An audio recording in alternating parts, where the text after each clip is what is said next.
Évidemment, durant toute cette partie qui a duré 25 ans de bons et loyaux services dans la méditation, avec des grands maîtres, avec des gens extrêmement intellectuels et capables, j'avais pas de doute au niveau de ce que je faisais, j'avais aucun doute sur mon positionnement intérieur en disant est-ce que c'est bien ça que je veux? Ça, j'ai jamais eu aucun doute. J'ai même pas eu aucun doute pour les gens que j'ai rencontrés dans le bouddhisme tibétain et autres. Mon doute venait de si je crée cette pratique, est-ce qu'elle va plaire? Est-ce qu'elle va résonner chez les autres? C'était surtout ça, ma difficulté, mes doutes que j'avais, c'est pour que ça fonctionne, il faut que les gens, pas forcément adhèrent, mais viennent quand même un peu. Et c'est là que mes doutes ont commencé. Quand j'ai commencé à vouloir mettre la pratique au point, à un moment donné, j'ai lancé la machine, comme on dit, et puis le doute s'est estompé, évidemment. Alors moi, j'ai pas eu de doute non plus quand j'ai commencé la formation parce que ça parlait tellement vrai que si jamais j'avais eu un doute, ça l'a balayé tout de suite. Donc c'était plus l'expérience qui remplaçait en fait le doute. J'ai pas eu de doute non plus quand j'ai commencé à œuvrer en cabinet, à recevoir les personnes parce que je me rendais compte quand elles venaient en fait que ça se passait toujours très bien, que je leur apportais toujours quelque chose. Alors évidemment au départ je pouvais douter puisque je n'avais pas d'expérience en thérapie avant la rectologie et puis l'expérience aussi a effacé le doute.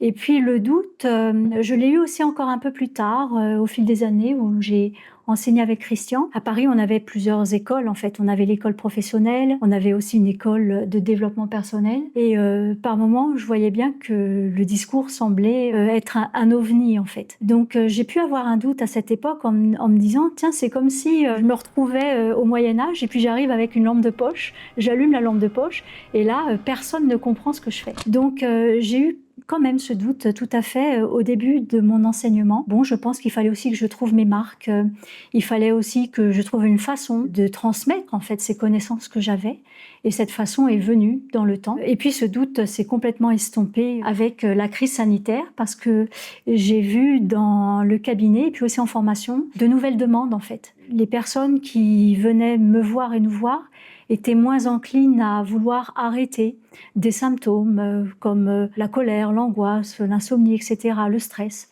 Mais elles avaient envie de comprendre plus profondément ce qui leur arrivait et puis aussi le sens de la vie. Donc c'est vrai que depuis cette période aussi, j'ai plus de doute à ce niveau-là. Pour finir, si vous êtes thérapeute et que vous doutez, j'ai envie de vous dire c'est une très bonne nouvelle parce que c'est le doute qui fait avancer. Le doute permet de confronter en fait, de se confronter entre ce que l'on fait, ses idées, de vérifier aussi si ce que l'on pense est vrai ou pas vrai.